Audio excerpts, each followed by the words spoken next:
In this video, it's going to be a pretty quick one, but it's a very important one because there's a lot of people that repair these. And there's a hidden trap that Sony does on these that if you're not aware of, you'll make the mistake. And the reason why I brought it to my attention was because I repaired tons of these back in the day. It's actually one of my favorite model camcorders of all time. But either way it goes, the error code I'm talking about is the flash module error. And that's the E9101 error code that will pop up after you go ahead and repair this and put it back together. And you're like, why is it coming up the flash modules damaged and stuff? Well, what it is a hidden trap that Sony put on it. If you disconnect the cable that goes from the capacitor flash module, you'll see with the long capacitor this way here, that goes to the where the lens assembly is and stuff like that, you will get that E9101 error code. And unfortunately, the tool that's used to flash it to repair that's no longer available or anywhere on public websites and stuff like that. So once you get it, there is no going back. So in this video, I'm just going to show you the cable that you need to keep connected when you disconnect it. And yes, you could take the flash module, lens assembly, take the whole main board out and everything, and still be able to get the deck out and repair it and stuff if necessary. Just don't disconnect the cable that goes between this, and you'll be fine. And of course, obviously, be careful not to short out the flash module, of course. But either way it goes, I'm going to show you this because on the parts unit, a guy attempted to repair that, and sure enough, it has the E9101 when I was able to repair the main board to get it powered on and stuff like that. Now, this one here is actually fully working because I took the transport from that other one because this one had cracked gears and stuff and was clicking during playback, rewind, and forward. And unfortunately, it was actually at the capstan motor, so I had to change the whole capstan motor out and everything on it. But I was able to fully repair this one, though. But I'm going to show you the one that he did, and I'll show you how to avoid that cable and what cable to avoid when you're actually working on one of these. Okay, so here you go. And here's the flash module I'm talking about. You can see the large capacitor, and that capacitor does hold 330 volts, so be very careful with that. Now, thankfully, Sony did put covers not only on the top, but on the bottom where the leads would be access to, and they got a cover over it, so that way you don't have direct contact with that voltage, though. But you got to be very careful with that. But they put a hidden trap. If you disconnect this cable right here, and that's the reason why I have it pulled apart like this, that's how you would want to pull it. You could disconnect the one that goes to the main board. And pretty much, let me see if I can get this the way it would be, but this is discharged anyway, so it don't matter. But let's just say it sits like this on the camera. Now you gotta pull this cable, but you keep this cable here that goes to the flash module actually connected. And then you can go and pull the whole entire lens assembly with the flash module and put it aside and stuff. And you don't have to worry about getting that E9101 error code. Unless, of course, you accidentally short that flash module out, though. But either way it goes, you can put that aside, put that in there, and you won't get that error code.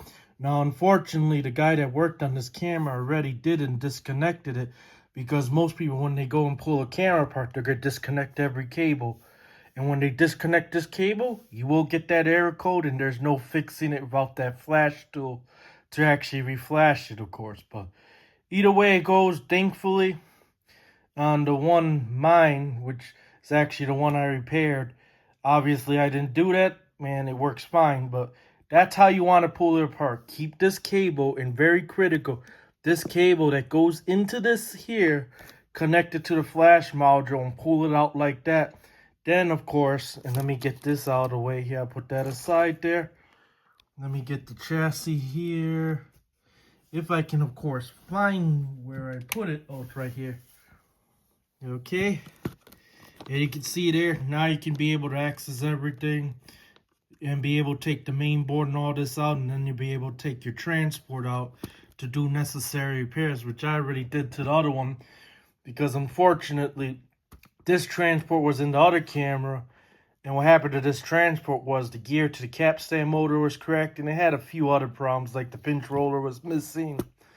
I mean, So what I did was I took that other transport, which was actually low hours, probably one tape played through it, and I took the original capstan from this one here and put it on that one, and now I got a fully working camcorder that has low hours pretty much. But yeah, you could see there, you could access your board. Once you remove the board, then there's 3 screws that hold the transport in.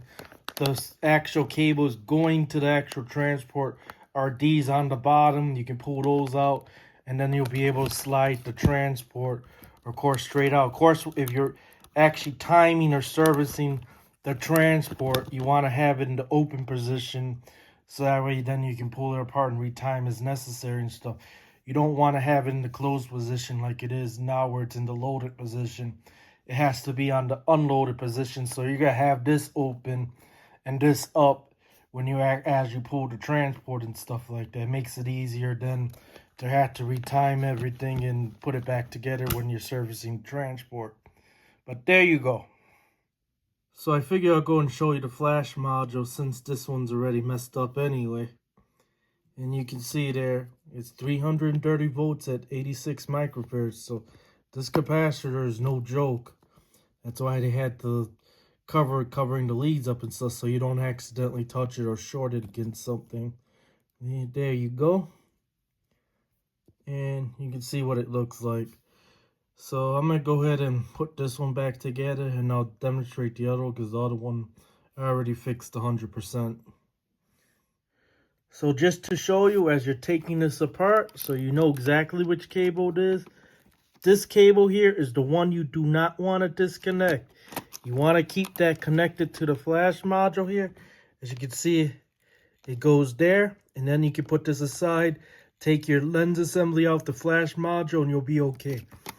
Now you can disconnect the main board, and it'll be no problem. So figure I'll go ahead and show you what happens if you actually disconnect that cable to the flash module, and this is what you'll be greeted with if you power it up. Of course, yours will have a picture.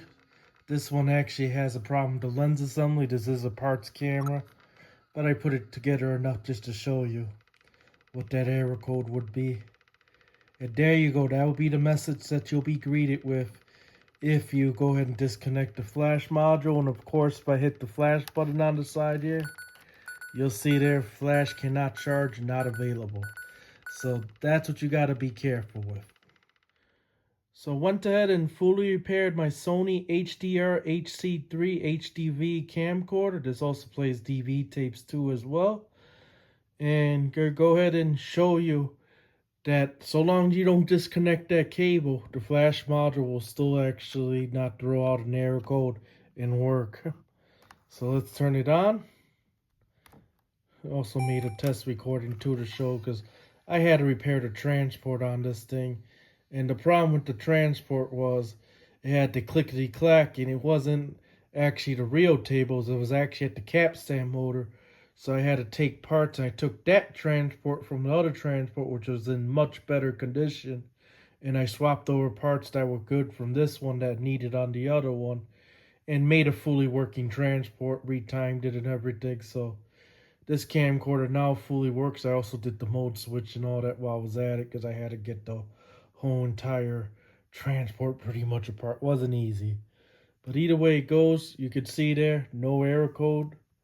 And then if I go ahead and hit this here, yeah, that's the one on the side there, you can see it doesn't throw up the flash not available, can't charge. But either way it goes, let's go ahead and show you that the transport works. And we'll go ahead and press play, because I did a test recording. You can see that you can enjoy a little pringing session. Yeah, what, baby? You want to say hello? Hello? Peekaboo. I mean, hello. It's my other bird that's right behind me. He's saying peekaboo. No problem, but birds and cats absolutely love boxes. They like to go in there. I actually got bigger boxes in the other rooms where they'll make homes out of it and really put their toys and stuff in it. But either way it goes, that's the test of the Sony HC3. Alright, there you go. And then we'll go ahead and eject the tape, and I'll go ahead and actually put a good DV tape here, because that's a test DV tape that's actually pretty bad, because it's been chewed up on a couple camcorders, and they're known for going bad and causing issues like head stiction and stuff. Because whatever they use to make those tapes, they're bad. It worked enough for the test though, so. But we're going to put a good tape in there. Okay. And then we'll push play. And you can see it does DV tapes too.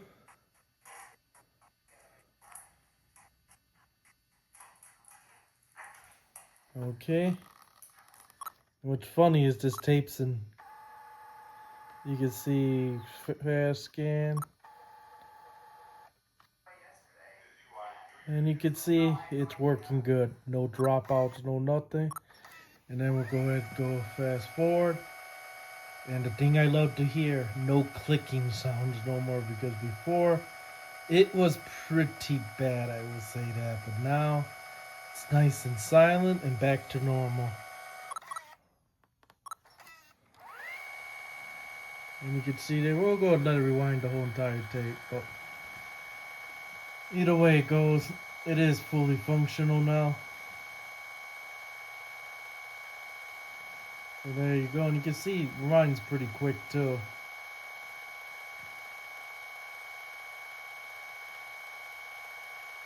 Alright.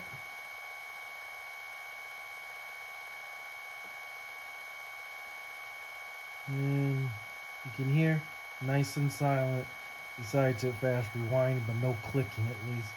Before it was horrible.